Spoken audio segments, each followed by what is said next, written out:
എന്താണ് table top runway? സാധാരണ റൺവേയിൽ നിന്നും ഇത് എങ്ങനെ വ്യത്യാസപ്പെട്ടിരിക്കുന്നു എന്ന് നോക്കാം. സാധാരണ ഒരു റൺവേ വളരെ വിശാലമായ ഒരു ഏരിയയിൽ പണിതുയർത്തുന്നതാണ്.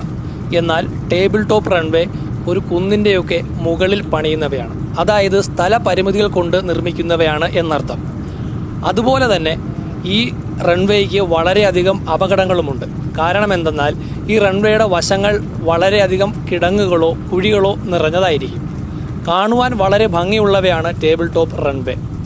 മഴക്കാലം, മഞ്ഞുമൂടിയ കാലാവസ്ഥ, അതുപോലെ പ്രതികൂലമായ പല അവസ്ഥയിലും പൈലറ്റുമാർക്ക് വളരെ ആശയക്കുഴപ്പം ഉണ്ടാക്കുന്ന ഒന്നുകൂടിയാണ് ഈ ടേബിൾ ടോപ്പ് റൺവേ.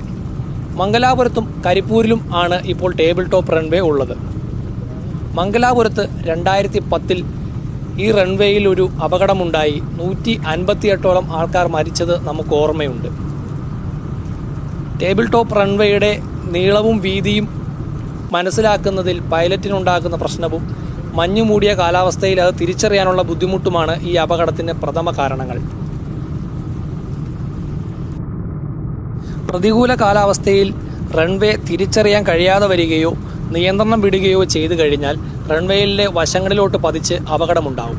അങ്ങനെ ഒന്നാണ് മംഗലാപുരത്തുണ്ടായത്.